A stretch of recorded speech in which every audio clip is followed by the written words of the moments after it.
There we go. We are live. Welcome everybody to our regular Thursday Tat Chat. I don't tend to call them Tat Chats anymore, I know, I've noticed that. but they are. I used to have the number that we were on as well in the title, but I've lost track. Yeah. Anyway, welcome. If you are new here, welcome to the channel. My name is Nick. This is my wife, Andrea. We are resellers. We buy items and we sell them on the internet for profit. Ideally, that's the idea. We hope. We're in my office now. You can see some of the stock around me. And on these Thursday shows, we tend to get a guest on and we talk about a topic or talk about them. I'm glad to say we've got Edward with us again this week. How are you, mate? I'm good, thank you. Hi, everybody. And this subject matter was Edward's idea. We're going to go back to Edward in a second. Firstly, we are live. We're broadcasting this live. So if you're watching it live, you can join in. We have a live side chat. I'll just scroll back and we'll say a few hellos before we start. Lucy was in. Lucy's always an early bird. She got there early this week. And Peter as well. Big supporter of our channel. Thanks, Pete. Gary is in. Hi, Gary. Lisa Cotton, another. Oh, no, not another Lucy. Elisa. Adrian. Lots and lots of people. I won't spend a lot of time saying hello in the chat because we have a lot to talk about. Let me scroll down to the end. But as we get going, we'd love to hear your opinions on this and what your thoughts are on the topic. So, Edward, you came up with this idea. What instigated this topic and made you want to talk about it? Okay. Basically, what happened was I was watching the news a week or two ago, and everywhere you go at the moment, there was this Extinction rebellion protest going on. Whereas basically people are fighting against the governments because the governments are doing absolutely nothing to prevent global warming and basically our extinction. And they were, in the first 8 days, there were 1,000 arrests where people protesting, stopping public transport, protesting at Parliament, things like this. Basically just trying to say to the government, you know what, enough's enough. Start investing in renewable energy, start investing in recycling more and things like that. Just plan, otherwise we are not going to have a future. And we're not talking 1,000 years down the line. We're talking, from what I saw the other day, and I'll get into it in a bit on David Attenborough's documentary, we're talking 2 or 3 decades maximum before we reach a point of no return. And then our kids are going to have nothing or a very hard life. So I thought, well, why not share how the reseller community, on one hand, contribute to the recycling of the planet. I deal in antiques, and it is 100% recyclable. Every single thing I sell is secondhand, and 90% of it would probably end up in landfill if we weren't selling it. And there's millions and millions of tons going landfill, even now with all the recycling that's going on. There's millions of tons, and I don't mean just 1 or 2 million. You're talking like 50 million ton a year or something going into landfill unnecessarily, when a lot of it could be resold, reused. And for every vase or something that's sold, that's one less that got to be made. So I thought we could do this video and just have a chat. Yeah, and we relate it to what we do as resellers. Now, Edward's full-time reselling. You have a shop and you also sell online. We these days are online only. And we've all been looking up facts and figures about this and relating it to what we do. And does reselling help? Does reselling help the cause? And there is a counter argument to that, which I'd like to touch on and make it a bit of a debate. There's 2 sides to this story. So where would we like to start? I know, Andrea, you've got a keen interest and you've made a blog post about the fashion industry. Yes, and I'm thinking, now I've written all these notes, I'm going to write another one. I just want to comment on Mad Tatter has just said, in fairness, it's not really the government's job to do anything about the environment. Everyone is responsible for their own output and input, but that's just an opinion. Yes, everyone is responsible for our own actions on this planet, but what the government are responsible for is putting our planet and nature ahead of money, because they have, I don't want to get too political, but basically the big problem is that huge corporations like Shell and, they have a vested interest in keeping fossil fuels going because of money.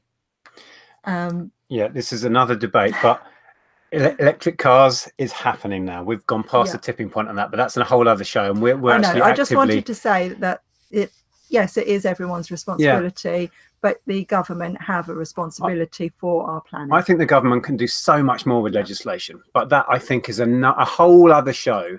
And really, this is such a huge subject. And when we were talking earlier, Edward, we realized we have so much material to talk about. We're not going to cram it in, just trying to relate this to what we do on a daily basis. It's shocking how much we've got to talk about. But just with my personal view, touching on what was just said there, the government force us to do everything in our lives. Basically, they tell us how fast we can drive. They tell us what we can do, when we can do it, and how long we can do it for. So as far as I'm concerned, the government should put the legislation in. They already, in my area now, they fine you if you don't recycle.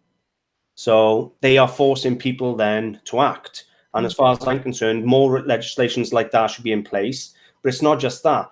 I read an article earlier on today where the government are taking our recycled materials, and even half of that is still ending up in landfill. It's not all being recycled. Exactly. More could be recycled. The governments need to do more. They are taking our money. I pay £1,400 a year council tax rates, not to mention all my taxes and everything else, for them to do the job that they're supposed to be providing. So I do think the government have a massive part to play. I know we all got to recycle in our own way. And as resellers, and that is our argument, we are living a low impact lifestyle, which is exactly what your channel is all about.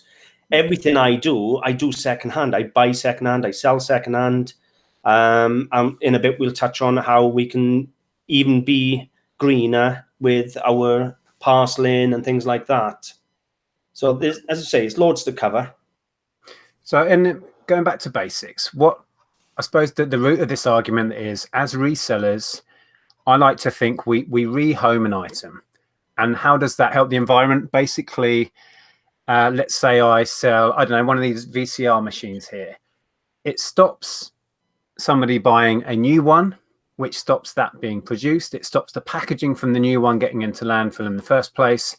It also stops this one potentially ending up in landfill itself, and it extends its life. Mm-hmm. And repeat that many thousands of times a year over the many thousands of resellers, you can quickly see the amount of stuff that we prolong its life. Unfortunately, most of this stuff will end up in landfill eventually. But I like to think that, let's say these items are rehomed several times. The point in my mind, and this is how I see the powerful part of it, is it stops people going to the supermarket and buying a brand new one. It takes one of those out of the chain. So that's kind of my take on what we're thinking. What's your take on how reselling helps? Is it exactly that? It's exactly that. Yeah. That we're prolonging the life of items that might otherwise be thrown away, discarded, and taking up room in landfill and polluting the environment. Yeah. I mean, is it slightly that you sell primarily antiques. So what you're doing is not necessarily stopping somebody going out and buying a new item. It's kind of just passing on an item from one place to another. Well, so is that having the same effect?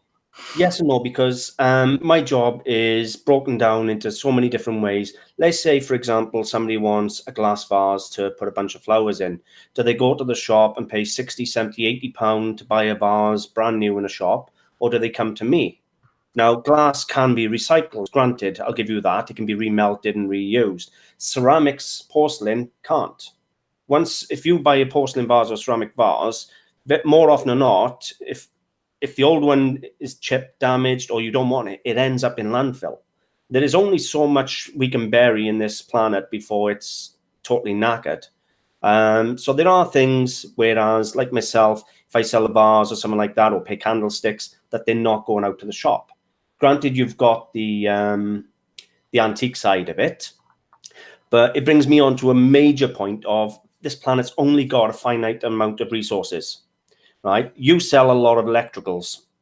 Do you know, by the year 2030, they estimate we're going to be out of gold and silver. Gold and silver is one of the major components in electronics for conducting. Yeah. So then what do they do? Exactly. So, you got the jewelry, you got everything, but I'm talking about mining.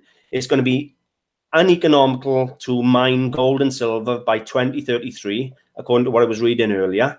And in all honesty, China now have started increasing their production of electronics with silver and gold. So what do they do next? You know, they've got to recycle all this stuff. And what we do as resellers, you are reselling that and you're keeping it above ground, basically. Yeah, and like I said, I think the key to this is you're stopping them having to go and buy another one and keeping that cycle going. But I found some shocking facts earlier when we were talking about this, and I went onto Google. One that came up was we generate 40 million tons of electronic waste globally. So this is e-waste. That's each year globally. And that's equivalent to throwing away 800 laptops a second. Have you seen, though, the stockpiles of rubbish in China, where a lot of it goes? They ship a lot of it to China, and they got mountains and mountains of rubbish out there, where the electronics not end up. So it's all shipped from around the world back to China. Yeah, Well, it's China shipped all over the world. People pay to take people's rubbish, basically, but there are piles and piles of it in Asia and China and that. China were taking our plastic, weren't they? But now they're not. I don't So know. now we've got this issue where a lot of our plastic is not being recycled, even though we're putting it into recycle bins because we just don't have the resources for it. Yeah.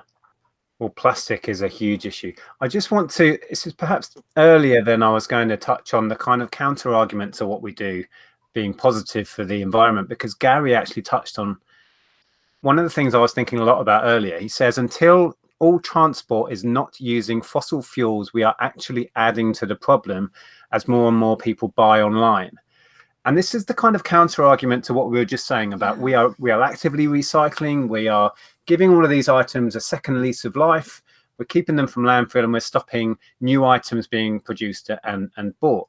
But we, as our last haul video shows, we probably drove 30 odd miles to go to a book sale and a bunch of charity shops. Currently, we don't have an electric car, but we're working on that. So we burnt up a lot of petrol that day.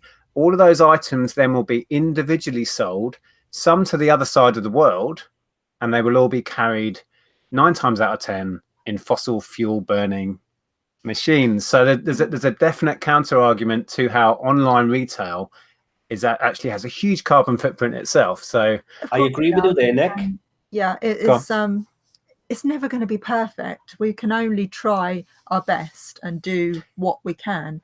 But if you think about, certainly talking about fashion, if you think about the resources, the water, the pollution, the fact that we don't make fashion in this country anymore, and it's all done in India or Turkey or somewhere like that. So you're using all of those resources to make the textiles in the first place, and then you're shipping it out to different countries all over the world. Putting it in a packet and sending it to somebody, even if you're sending it to someone in America, is no way as much using as much energy as it would be. I would agree with you, and I'd love to know. It's really hard to bow down into the actual facts of that, like how much it would cost to get a new garment made as against how much it costs to sell one online. But yeah, we don't really have the facts. I certainly don't have the facts for that. Sorry, Ed, you were going to say about that? Prosper there, though, right? You know, you said you went to the car boot sale, you filled your van up or your car up, you went home, you listed it, and you shipped it all out. How many items did you buy on average, just as a guess, in that day? 30, 40 items? Yep, let's go 40 then. So if you go 40 items, you've paid the fuel for one car, not 40 cars driving to the shops looking for those items. Yeah, but the counter argument to that might be that these days people would just buy it online anyway and have it delivered. But the thing is, I'm just playing devil's advocate here, and I'm trying to put the other side of it across. Yeah. But yeah, I know what you're saying. And of course, it's absolutely not going to be perfect, but we can only do what we can do. The big key in this is what I read of Gary's. I mean, electric vehicles, we passed a tipping point. It is now economical to have electric vehicles. They're coming down in price year on year. They're totally affordable now. We're looking into getting one. I've just got to convince Andrea. Convince me to give up my Mini, to give which up the I'm Mini. not happy about. And I think that's going to be a game changer once you know, lorries are switched over to electric, and that's happening. You know, that will change it once transport comes away from fossil fuel. But we are a number of years away from that. But it's always been about economics, and now the economics, fuel is so expensive against electric cars. Electric cars are now becoming cheaper. So that tipping point, we're there already. We've got a friend who's evangelistic about it, isn't he? He absolutely loves it. And if you're interested in electric cars, head over to the EV side. I'll link which is our friend Simon's. Our good friend channel. Simon, he's got a channel all about EV electric vehicles, and I'll link that below as well.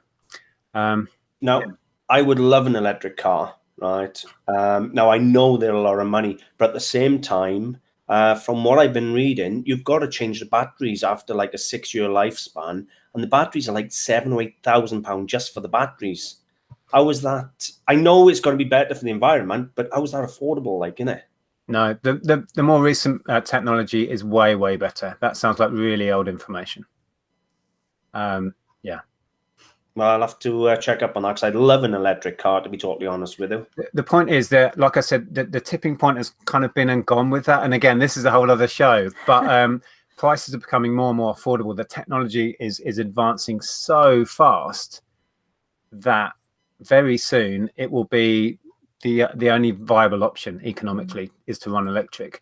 And if you actually read up about it, all of the major car companies are now putting millions, if not billions of pounds into it, because they know they're going to be left behind if they don't switch from fossil fuel now.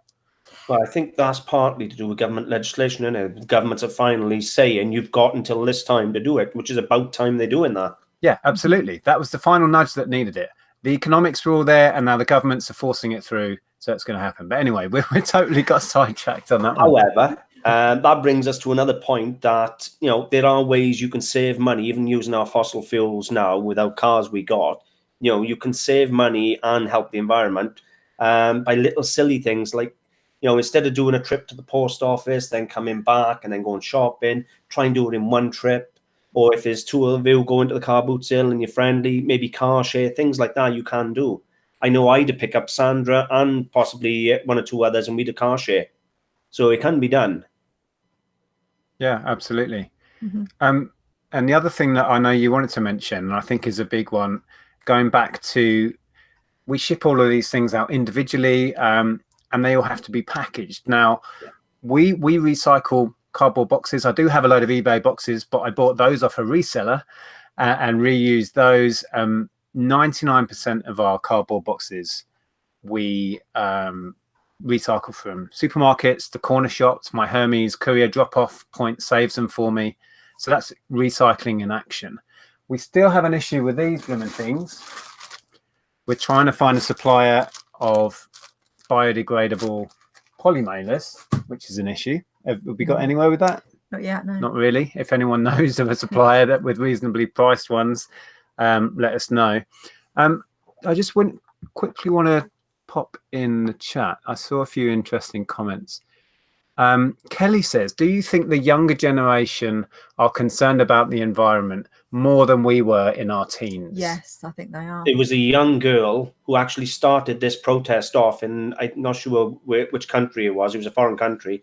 And she actually started boycotting school, which is what kicked off the climate protests.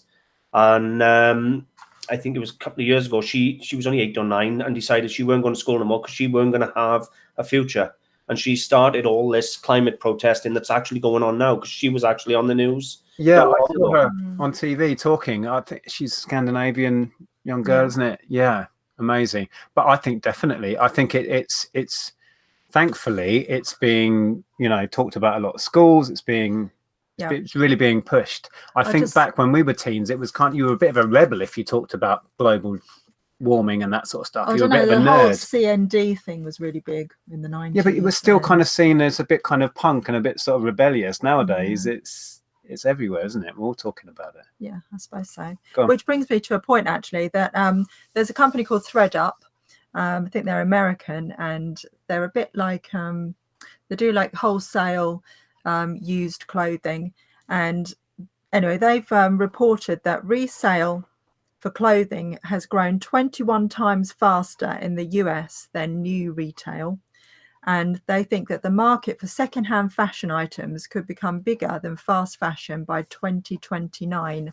And a big part of that is because the younger generation are more interested in buying secondhand clothing than they ever were before, simply because they're thinking about the environment. And where are they sourcing that then? Is it through the likes of eBay and Depop? And yeah, eBay, Depop, thrift stores. interesting. I wonder if that's the same in the UK.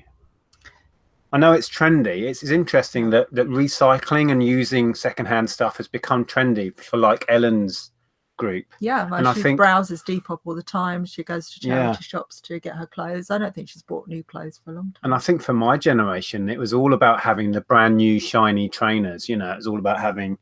I never really partook in that, but I could see it in my peers. Yeah. Well, I work the car boot sales, and as you know, I just do the antiques. But I see all the clothes stalls, and people are fighting over the clothes stalls, literally. And I don't just mean for designer stuff. There's the shoes, the people, unbelievable. It used to be people would come around the car boot sales, any gold, any watches, any jewelry. Now they come around any shoes, any clothes. It's shocking the amount of shoes and clothes they're bagging up and sending abroad or whatever they're doing. But they're actually coming around the car boot sales now asking for shoes rather than gold. So that speaks volumes in itself. It does. It's very encouraging. Definitely. Now, you mentioned fast fashion there. Yeah. And that's a trend that there's been a big pushback against. Do you want to explain what fast fashion is? Well, basically, fast fashion, this is the definition of it. It's inexpensive clothing produced rapidly by mass market retailers in response to changing trends. And basically, the trends are then created by the industry. It's something called planned obsolescence, where garments become unfashionable, they wear out quickly, they lose shape in order for the customer to discard quickly in favor of something new. So it keeps the cycle going. Yeah, so basically the fashion industry is building into itself the need to buy more. And there's a huge pushback against that currently in social media. And thankfully, that's sending a lot of people over to recycling, reusing, going back to vintage stuff. And I mean, part of what you were saying about how secondhand clothing has taken off in the US, I think that's part of this pushback against the industry trying to get us to, change. We have seasons. You buy, not so much with men, but certainly for ladies' fashion, it's like the autumn season, the winter season. It's like, what? You don't need. But it isn't. There are 8 seasons a year in the fashion industry. There's not 8 seasons a year. There are 8 seasons in the fashion industry. Okay. Yeah. But there you go. It's crazy. Exactly. They've created extra seasons. Yeah. When you're finished with clothes, let's say they're at their end of their life, how do they recycle the clothes then? Because I know with me, let's say I got a broken pair of candlesticks that are unsaleable. I'd put them in my scrap pile. They go to the scrappies, the brass or the silver be melted down and reused for something else. Do they do that with clothing then and textiles? Or do they just get landfilled then afterwards? No, I mean, there are companies that are now beginning to actually recycle textiles. But most don't, and most end up in landfill. It's been uncovered that most of the big fashion retailers destroy their clothing. We've seen Steve and Steph's videos where they've found bags full of slashed clothing in the bins. Yeah, in the bins, so they can't be recycled. They can't be they can't be donated, and they're just going to end up in landfill. And that's what a lot of the big retailers do, or they bleach them, or they burn them. But even more than that, I don't know if you got the numbers, but the amount of clothing that's thrown away by your average household in the UK it's phenomenal. It's a crazy number. No, I didn't actually look at them numbers today, but I was looking at the average amount of rubbish that went in and how much our carbon footprints and things like that were, and that was quite scary. But I wouldn't know about the clothing, but I don't bin nothing. Even if it don't fit, I keep it. It goes in my attic until I do fit into it again. I'm terrible, I am. Yeah. I don't buy much in the way of clothing at all. I Yeah. kind of just.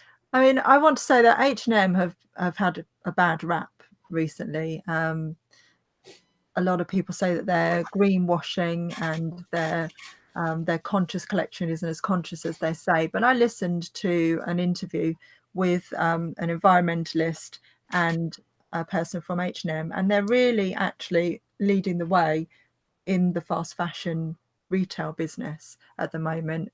They're doing a lot of recycling, and they're taking in secondhand clothing as well to recycle. So actually, you know, I think that H&M are not as bad as people say they are. Well, there'll always be naysayers about anyone trying something different. I'm just going to read a few comments. Bin and Gone, great name, says, I have a rubbish removal company and I'm just starting to resell, as realistically most of it ends up in landfill. So there's some reality for you. The Veranda File says, we finally have a container at our dump for clothing. The company running it sorts the clothing for donation or to be used for carpet backing. So there's an active way of recycling it. That's cool. Lyndon has just put now clothes that are totally ruined could be cut up to made into rags and cleaning cloths and things. Yeah, exactly. And someone actually said to Steph, you know, if you can save some of this, I can use it for quilting, or you know. Yeah, the lady that came to the yard sale. Yeah. Yeah, they're gonna save all the material they find in bins for that lady now. They used to do that in the Victorian times, patchwork quilting. That was But this is yeah. This is a fact that it hadn't even occurred to me, but it says of the 400 billion meters squared of textiles produced annually, 60 billion meters squared is cutting room floor waste. So even before it, you know, gets onto Can they not retail, recycle it back into the? You'd think they'd know a way of, you know, turning it back into material or stripping it down and reforming it, wouldn't you? You hope so. I don't know. Kelly there, flipping fantastic fine, says, we have lost the skills and incentive to make, do and mend like our parents and grandparents did. It's faster and cheaper enough just to bin it and replace. Yeah. And that leads me on to, I was reading on a website earlier about waste in the toy industry. And it's the same with most toys, but the cheaper cheaper down the ladder of toys you get, all the way down to the, you know, the bog standard kind of Poundland stuff, that is almost designed to break. It's flimsy stuff. It's almost like a one-use thing. Like if you if you send your kids to a party, they all come away with a party bag with just utter crap in it, all made out of plastic, most of which is non-recyclable. And a lot of these toys, like little cars and little pop guns and stuff, they break within a few plays half the time, the cheaper end of stuff. And then you can't recycle them because they have metal in, they have 2 or 3 kinds of plastic in sometimes, and it all goes to landfill. And some of the numbers, I don't know if I wrote it down. Yeah, it says here, most plastic toys cannot be recycled when they cease being used, so have to, I can't read my own writing. There's no hope. I can't read your writing either. It goes on to say exactly what I was saying, because they're mixed. And the seeds plastics being used, and metals. So to rehome, reuse is vital to extend their life. Yeah, exactly. And the other thing, what was it about? Where are we? An estimated 800,000 tons of toy packaging was sent to landfill in the UK alone in 2007. And I think there's a big stigma about buying secondhand toys for your kids, but it's ridiculous. You can buy the identical toy off eBay or Spock or Gumtree or whatever, perfectly good, perfectly usable, sometimes a half or a third of the price. And 9 times out of 10, your kid won't realize, you know, the packaging is ripped off in seconds and thrown away anyway to join the other 800,000 tons in landfill. And I just think there's a big stigma about, in some people's minds, about buying secondhand to give to your kids. And I think that's part of the problem with using secondhand. Would you agree with that? Did you see the video I made a little while back where I went out my comfort zone and I bought a whole heap of wrestling figures? All wrestling figures and elite figures. Now, I know for a fact, because I know where they come from. They come from Sandra. She bought them for her boys, and she paid between £20 and £30 a figure in Smith's toy shop. Now, there was absolutely nothing wrong with them. Most of them have been put on a shelf and just stored, and I sold them all £3 and £4 each. So there's no reason for people not to buy secondhand toys. And to be honest with you, I don't know why so much of the toy packaging ended up in landfill, because the cardboard could be recycled. Yeah. So it's down to laziness again. Can I just answer Matthew Wilson? I'm vegan, Matthew, and I wish I could convince Nick to be vegan. Our daughter is vegetarian. Yeah, so I cook in our household. So Nick is probably at about 80% vegan. I eat what I'm given. So he eats vegan food, but when he can get away with it, because he's not really vegan, he eats meat. But yes, I would very much like to convince Nick to be vegan, because of my love for animals, but also because of environmental issues as well. I disagree with the statement. You can't really care about the environment unless you're vegan, but that's just an opinion. Yeah. So yeah. Before you move on, you were mentioning about the toys, and I want to bring up about furniture and things. And people go into IKEA or other retailers and they buy chipwood furniture for astronomical sums, and yet you can buy an 18th century or 19th century table that is absolutely beautiful, beautifully crafted, in beautiful condition at less money. Things like that. Do you think that's because we're conditioned to buy new, because it's clever marketing, it's clever promoting, or people are just too lazy to go out there and look for it? But you haven't got to go out and look for a view. As you've said, all the antique dealers, all the resellers, you've only got to log online and you can see a beautiful Victorian dining table. You can see, dressing table, anything you want. And these things have survived 100 years, 200 years, and they're still in beautiful condition. They are crafted by people who knew what they were doing. And yet you go to IKEA, you buy a wardrobe, it takes you 10 years to assemble these flat packs, and then you move them once and they never right afterwards. You haven't really got to go sourcing it. You can just go online, same as anything else. Yeah. I just quickly, while we're on furniture, I did get if I can read my writing, I did get a crazy stat. Yeah, in the USA, it's estimated that 9 million tons of office furniture goes to landfill annually, and it's all perfectly good and reusable. There's just no active incentive for them to pass that on and recycle it. But we've set up various offices over the years and shops, and there's a firm near us that runs out of a farm building a few miles away, and they go to businesses that are closing down and they buy up all of their desks, filing cabinets, all of these office chairs. In fact, this came from them, and they buy it all up super cheap because the company's gone bust or whatever, and this firm goes in, buys it all up, and then sells it through eBay. And that's how we found them. And we bought all of our office furniture and shop chairs and stuff like that, didn't we, from them? Yeah. Well, it's criminal to bury it all. Why don't they just put it free? Give it away to people for free. It doesn't make sense why you would rather see something in the ground rotting and polluting the earth than literally just give it away. There's enough people that would empty a building in minutes. Yeah, I wouldn't be surprised if in America it's all legislation about, if I give away these chairs and somebody hurts themselves, it's my fault. You know what I mean? So there's a suing culture out there, isn't it? Yeah. So it's kind of, and they'll just have things in place to just waste dispose of it all, clear the office, and it's gone. But it's madness, because then another company will come in and buy a load of new chairs and new desks that were probably there the week before. I know. It's nuts. Yeah. Yeah, don't move that, because I wanted to read just something out. Yeah, it was more of a deadpan joke that Nick was 80% vegan, so don't take me so seriously.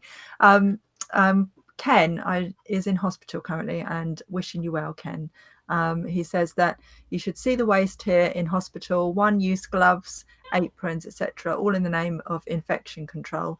But I'm lying here with a brain abscess infection. That sounds horrendous, and as I say, wishing you well, and yeah, sending you all the best, Ken. Yeah. Don't know what to say to that other than get well soon, isn't it? Yeah. Best of luck with it. Good to see you in the chat anyway. So, watching from hospital. That's a new one. I know. Right. Right. Kelly says fashions, trends, keeping up with the Joneses. We even have decorating trends, people switching out color schemes yearly. It's mental. It's mental when you think about it. It is. Yeah. It's just very, very clever marketing to make us think we have to buy the new fashion, the new trend. You see going back to toys, they're pushing the new thing on kids all the time. About an hour ago now, I got back from looking after my two twins, and they have your two twins. Not my sister's two twins. And I was watching some of the ad breaks, and they're pushing loads of these collect the little things. It was Shopkins, and now it's some other little things, and emoji what's-its with changeable faces, and there's only 90 to collect. And you just look at it and you think it's all ending up in landfill. It's all absolute rubbish. It's all made of plastic, probably non-recyclable. Do you know the government have put a massive tax on tobacco? They put a massive tax on sugars and alcohols. Why can't they put a massive tax on plastics and put that money towards repairing the environment? Now, I know smoking, originally they taxed smoking and alcohol, and apparently that money was going towards helping people who were suffering with these problems in the NHS and things. So what's wrong with having a massive tax on any company that wants to use these non-recyclable products and put it towards trying to fix the environment? And it'll force the retailers and the packaging companies to find an alternative, even if they don't want to. Yeah. Well, packaging is one thing that really gets my goat. I think I was doing it on a live stream. I was trying to get some batteries to test something, wasn't I? And it was a strip of batteries with a little cardboard backing, and then wrapped in plastic cellophane. And then inside, every three were then wrapped again in cellophane. I know. I was thinking only earlier that we should probably invest more in rechargeable batteries. But the trouble is you get like 6 in a pack, and the amount we use we need about 3 packs of them to keep constantly But this is where them. I mean, when we started, somebody was saying that it's not the government's responsibility. But like you were just saying, Edward, if they can legislate certain things, change happens. Look at the plastic bag tax, the 5p thing. Bag usage went from X amount of million a day down to, I don't know the exact numbers, but it had a dramatic and instant impact because it suddenly hit us in the wallet. It's only 5p, but the amount of people like me who will just carry their shopping out of the supermarket instead of paying 5p, it's instant and it's effective. And I think, like you just said, there's so many more subtle things they can do to tax over packaged items, to tax the use of certain non-recyclable packaging. Plastics within products. Gary says we buy most of our fruit and veg loose at Morrison's. The supermarkets are starting to change. We do that as well now, don't we? We buy all our fruit and veg loose. Yeah, and there's a new store in Hitchin. What's it called? It's called The Wholesome Way. It's a zero waste shop. Lots of them are popping up in different towns now. So if you've got one, go and use it because they're fab. And that's for things you can go in, you can take your own bags or your own containers, fill them up, so you're not using things that are wrapped in plastic. And we can refill shampoos, any kind of liquids that you would use, washing up liquids, body wash, all that sort of stuff. Yeah, it's fantastic. I'm actually thinking of doing a video about it. I'm not sure if I read somewhere, but one of the supermarkets giving extra points, card points, if you took your own bags in, or talking about doing that. There's little incentives like that would help as well. But going back to the government thing, the only reason they put the taxes on the tobacco and the alcohol was because it was actually costing the government money in the NHS. The reason they haven't done it with the plastics is because at the moment it doesn't cost them money. But if, like these people now, the Extinction protesters are causing chaos, apparently they cost the government £7 million in policing and funding to battle these people. Maybe more of is needed. And when the government starts seeing the money going out, they'll start thinking, okay, well, we'll put a tax on these plastics or on these other things. on the, anything they can that'll help the environment. And maybe once they start hitting their pockets, they will actually do something. Yeah. Yeah. It's nearly always economics that makes a change. I know. It makes me sick to my stomach. It makes people sit up and take notice. It makes governments take notice, like you just said, and it makes us take notice when it's costing us money. Apparently, it's 10p a carrier bag. That shows how long it's been. Gone up. Yeah. Shows how long it's been since I bought one. Oh, Gary says he gets all his stuff from zero waste shops as well. Oh, fantastic. Ian Rain says 90% of the mailing bags you use can be recycled. I work at a place that make them, and it can be done. Just councils don't want to process it, and people don't know. This is the point. But can you recycle them with plastic bags? That's what I wanted to know. I don't know. But yeah, it's a point. They may be recyclable, but it's not in people's general consciousness. So when people receive our stuff in these, they'll just get thrown in the bin 99.9% of the time, which is why we're trying to find a biodegradable one, so it doesn't really matter and it will naturally biodegrade and won't end up in the sea. And another stat that I found when I was Googling earlier was it said that by 2050 the ocean will contain more plastic by weight than fish. Can that be right? That's insane, isn't it? But what is that doing to us then if the fish are consuming all our chemicals and we're eating the fish? So what's that actually doing to us? Yeah, it's getting in the food chain. Yeah. It's got to get in the food chain. Plus, there'll be no food chain left if we keep polluting the ocean, will it? Let's be honest. It's true. Yeah. Going back to clothing, 85% of plastic pollution in the ocean is due to microfibers from synthetic clothing. There are ways that you can reduce microfibers being released when you're washing your clothes. You can get guppy bags, which catches all the microfibers so that you're not releasing it through the water system. What now? Guppy bags. It's called a guppy friend. I might link one below, actually. Aren't they like? Can you write that down to link it below? Guppy friend. Guppy friend. Yeah, it's like a big bag that you can put your clothes in. And also, I was quite cheered to see that a lot of electrical companies are now we're now starting to put filters in them washing machines that actually catch microfibers. Well, wasn't there a thing that there's tiny little beads in like soaps and? Yeah, they have actually been banned in this country now, I think. Oh, okay. I think that what's happening is that the new manufacture of them has been banned, but if there are any in existence, you can still purchase them and use them. Okay. But also another thing about reducing microfibers in your washing is to wash on a low temperature, so 30 degrees or lower, helps to reduce the I never heard of microfibers in clothing, to be honest. So it goes to show that there's a lack of education out there as well. Yeah. More education for people and allow people to make more of a choice and more educated choice, because I didn't know anything about that, to be honest with you. Yeah, well, I'd never really engaged my brain to think that man-made fibers are all plastic. Polyester, nylon, all of that is all plastic. So when all the tiny little microfibers come off when you're washing your clothes, it doesn't biodegrade. No, it doesn't. So you're just releasing it into the water system. News just in: Morrison's are at 20p a bag. Oh, it's going up while we talk. Personally, I think they should abolish all bags and they should all be, material. Yeah. And if need be, make them out of material that, as we just discussed, is no longer suitable for clothing. There's another use for all that cut up material that weren't used. Yeah.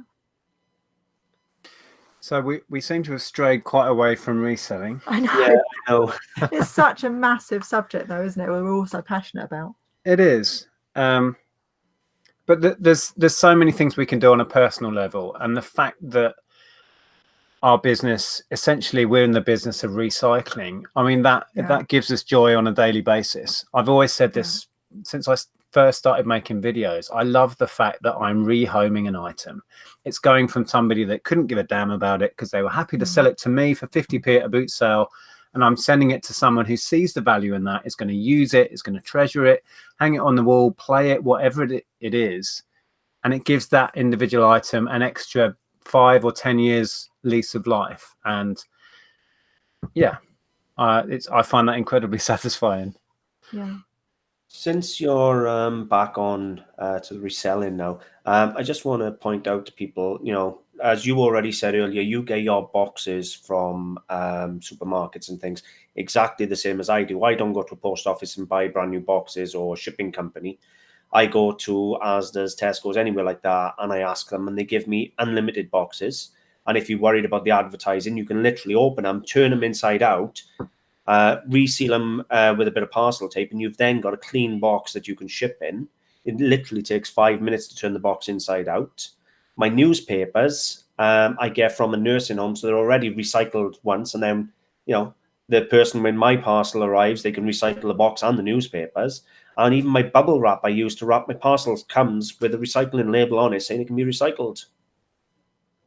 Fantastic. Yeah, I said in a recent vlog that I love to use wallpaper that I pick up at car boot sales or sometimes charity shops. Yeah, we get newspapers from my uncle, don't we? We get newspapers, yeah, that are being recycled, and I use that as void fill. So yeah, there are little practical ways and little things you can do, and it's like I said at the beginning of this, it all adds up. If you think about the amount of thousands of parcels and items that just the three of us here are recycling, and then in the wider community, reselling does have an impact.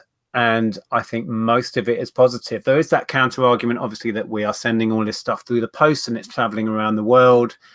But if we weren't sending the second-hand products, the new products would still be sent, so they would still have to travel. Yeah, that's what I was saying before. So the fuel would still be used, but we're contributing, by keeping it out of the landfill. We're keeping people employed. I'm not being funny. We're employing ourselves. We're paying our taxes. As you've pointed out, or we've pointed out in previous chats, we support charities by buying out to charities. We donate our unwanted items to charities. There is absolutely nothing that you can't donate somewhere or not. When I worked in Bessemer last week, a gentleman come around for a charity, and he said they take anything and everything that isn't soiled or broken. So even if you don't want it, if it's one cup or one saucer or one sock, they will take everything, and they pay 20 pence a kilo. Now, I know it's a pathetic amount, but it's not the amount. It's the fact they will then recycle it in some way or another to somebody who needs it. Nothing needs to end up in the landfill. Yeah, sorry, I was distracted by the chat. I'm losing track of what's going on in there. Oh, Pleasant Valley Pickers just turned up. Sounds like an interesting topic. We'll have to rewatch later. Yeah, we're 10 to 7 already. No. Good Lord. Definitely. Talk about this for hours, couldn't we? Did you have any more bits you wanted to say from what you looked up earlier? I think. Well, I've got loads of notes, but it depends where we want to, what road we want to go down. Anyway, Andrea, it doesn't matter, love. Well, here's a really shocking fact, actually. Approximately 7,000 litres of water is needed to produce one pair of jeans. That's the average amount an individual would drink in 5 to 6 years. See, that's the point. That's the unseen cost, isn't it? When we're talking about, if you sell a secondhand pair of jeans, yeah, you've recycled that pair of jeans. But I think the bigger impact is you potentially save 7,000 litres of water from being wasted making a new pair. Yeah, it's the same with, I wonder how much energy goes into producing a new DVD player, for example, or a new glass vase, like your example earlier. That's a lot of energy goes into making that item that is saved.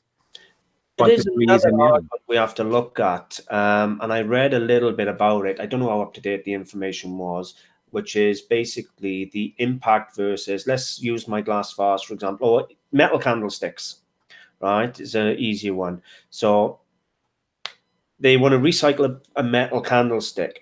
Now, how much energy is used to melt that brass or the silver or the copper down and reform a new one versus how much energy is used in mining another one?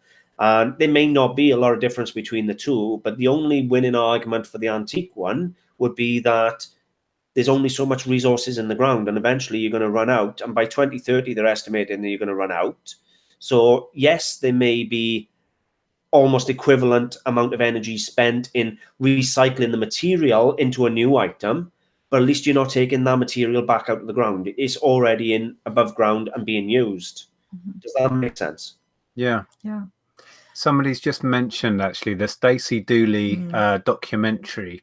I don't know if that's on Netflix or if that's available, but we watched that and our jaws hit the floor. And that's a lot of your focus on this came from that documentary about the fashion industry. Yeah, especially when she showed that massive lake and how much it had reduced because of the cotton fields next door to it. Because of the use of water in the fashion industry. Completely shocking. I watched the David Attenborough documentary a week or so ago, and that frightened the life out of me, to be honest with you. He was showing basically how many trees were being chopped down for starters, and basically talking about the trees are our defense against the methane and the global warming. And they're chopping trees down for furniture or for whatever else, and the ice caps were melting at something like 8 football fields a day or something stupid it was. And basically saying we were coming to a tipping point in the next decade or so, that once global warming goes over that point, there's no going back. It's going to keep going one way or the other. To be honest with you, if you haven't seen that David Attenborough documentary, it covers everything, even the methane produced by cows. And it says, don't eat red meat, because the more cows they got to produce, the more methane that's being produced. And it's the methane that's destroying the planet, because it's something like 10 times worse than carbon and all the rest of it. Yeah. But yeah, if you haven't seen the David Attenborough documentary, I would definitely have a watch of that, because it shocked the hell out of me. Yeah, all the more reason to reduce meat consumption. I'm actually going to go vegetarian and try it for a month. It may even help my diet. So I'm definitely going to try that. And as soon as the better weather comes, if I'm not taking stock to work, I'm walking, because I only work a mile from home, and I'll walk to work all summer. Yeah. Well, even if, people have a meat-free 1 or 2 days a week, it's something, isn't it? I reckon we should vote for Nick to go vegan for 6 months, and we should all donate to charity to get him vegan. That's what I think. What do you think, guys? It would make virtually no difference, so I may as well. Like we said before, Andrew does the lion's share of the cooking in this house, and you only really prepare vegan stuff. So it's only my sandwich I have at lunch that ever has any meat in it. Or if I'm anywhere near Andrew and he's got a mixed grill, I try and steal it. But I tell you what, a fact I saw on QI, one of my favorite programs, that the whole methane coming from cows thing, we all assume they fart it out. They don't, they burp it out. Do they? There's a fact for you. Well, veganism isn't unhealthy, by the way. Part of the David Attenborough documentary covered the methane. It wasn't just about the cows, because apparently, all this polar ice caps and everything, it's actually got methane trapped in the ice. And as the ice was melting, they were actually holding a flame above the ice as it was melting, and it was lighting as it was releasing this prehistoric methane, if you like. Really? So it's already in the ice. That's bizarre. How? Yeah. Wow. Okay. Yeah, and Ken's just pointed out, I mean, obviously we're going off topic a little bit, but he has pointed out that palm oil is ruining the ecosystem in Southeast Asia. So if you can try and avoid palm oil, or buy items that have sustainable palm oil instead. Do you ever feel, I mean, we've watched some of these documentaries, that the Stacey Dooley one is one that what sticks in my mind. When you watch something like that, does it feel like there's so little I can realistically do? What's the point? We've almost gone too far. There's no coming back. Did you find it overwhelming? You mentioned the documentary you saw, the David Attenborough one. What did you come away thinking, that, oh my God, we're doomed, or did it fire you up to do more? To be honest with you, it frightened the life out of me, thinking I've just had a new baby now, and there's a potential there that she's not going to have any clean water to drink. She's not going to have any quality of life or air pollution. And instantly I thought, well, I'm going to start walking to work. I'm going to cut down on my meat intake, or even go vegetarian. I had loads of different things. As you know, my job already is a recycler. I already recycle everything. Nothing goes in the bin with me. Even if it's a single spoon, it goes in a box, and then I weigh that in at Christmas towards my Christmas money, and my brass, my silver, all my scrap metals get taken to be made into something else. I literally waste nothing. The only thing that goes into landfill with me is if it's a smashed ceramic vase. Nothing else goes into landfill, literally. I I make sure everything gets recycled and resold or reused. Yeah. It does. I sometimes find it gets overwhelming, and I think frightening is the word, because when you see what's actually going on out there, and the tiny amounts that are actually being done against it, but all we can do is change our own habits. I mean, we've got this tiny little platform of YouTube, and we're talking about it at least, and getting the message out there. But yeah, to be honest, that's what this film was about. Basically, our jobs.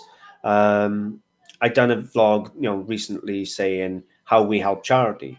Now we're doing a vlog on how we're helping the environment. And let's be honest, we are helping the environment, as you've said it yourself, one sale at a time. We're saving everything from going in the landfill. There's a lot of things, Tupperware from the 50s and things like that, that you literally, there is no way of recycling. It can only go in landfill. But yet, if somebody buys a Tupperware set to keep, they're not buying a modern plastic set. There's a lot of things to say we're doing good for the environment. Yeah. Quickly, I want to say that Kelly asked, can we end on tips we can all adopt to become more environmentally friendly, which is a good idea. Yeah, we can do that. We'll have to wrap up Krillin soon. has sent a super chat. Thank you, Krillin. He said, I love digging through laundry bins at estate sales for concert teas, and Stacey Dooley does great work. Her critics are disgraceful. Thanks, Rob. Appreciate and the then super also chat. another point, Linden Grove blog has made us a smashed ceramic vase can be used for drainage at the bottom of a plant pot. Fantastic point, actually. A vase? Your vase. I know, I'm turning American. Go sorry. Your mum actually did exactly that at the weekend, because we were sorting out strawberry plants and things, and she was smashing up old pots that she keeps at the back of the greenhouse, using it for drainage. Yeah, my parents fantastic. keep their own chickens and get their eggs that way. They have a huge they produce virtually all of their own vegetables. We're not green fingered. We are letting the side down with that side of it. We're terrible. But my tip, let's end on Kelly's suggestion. We're going to have to wrap this up soon. Tips for things we can do. My big one, I know this is a huge one, but at least look into electric cars. I am more than convinced that it's economical and it makes sense. The amount you can save in a year just on fuel will pay for a second-hand electric vehicle. And they are better and they are more reliable and the range is better than you think. There's a lot of naysayers about electric vehicles. Believe you me, it's the future. And the early adopters, Simon would be so proud of you. Simon, if you're watching. Yeah, I've taken the baton and I'm running with it. I do agree with that completely. And I do think that we should look into getting an electric car. I'm just so sad because I've wanted a Mini for so many years and I love it so much. Don't they do an electric Mini, Andrea? I think they're working on an electric Mini. There's a hybrid, but not a full electric. They're ridiculously expensive. Yeah. The point is, electric vehicles are coming on the market secondhand now, and it's becoming a viable alternative, a cheap, viable alternative. Certainly something I'll consider. Yeah. Nadine says, "Get on your skateboard again, Nick." Yeah. Can you see me carrying the piles of tap from the boot sale? So, what would your tip be if you had to put one out there, or something you do? Well, because we've been talking a lot about buying secondhand fashion and reselling. Obviously, I think that reselling any kind of fashion is a good thing to do, and buying any kind of secondhand fashion is a good thing to do because it's anti-fast fashion. But one really good tip is that if you really, really want to help the environment, if you're buying for yourself, look for natural fabrics like linen, cotton, especially organic cotton, wool, hemp, that kind of thing. If you really want to help that way, buying stuff for yourself, then that would be a good but tip. Ideally buy it secondhand. But ideally buy anything secondhand, really, full stop. Yeah. So one thing I just wanted to say, because I wanted to say it the whole way through this chat, is to talk about our house and basically the fact that we bought our entire kitchen secondhand. Yes. Our sofa is secondhand. Our dining room table and chairs are secondhand. All from eBay. Yeah. Yeah, we wanted to refit our Pretty much kitchen. every item of furniture we have is secondhand. Yeah, we bought a kitchen. A house in St Albans, really posh, were putting a new kitchen in, and the old one was only like 3 years old, and they put it all on eBay because I think they couldn't be bothered to get rid of it themselves, so they thought someone will come and take it away. We ended up paying about £1,000 for it. No, it wasn't even that much, was it? I can't even remember. It was so But long it was ago. like a 5 or 10 grand kitchen, and then we made it fit into our kitchen. But it looks good. I know. Yeah. So that would be a big tip. If you're looking for furniture, look on eBay, get it secondhand, even a kitchen. Yeah. So And we've got a super chat from Lynn Retro Vintage. Thank you, Lynn. thank you so much for the super chat. There's a message with it. It just says hi. Hi.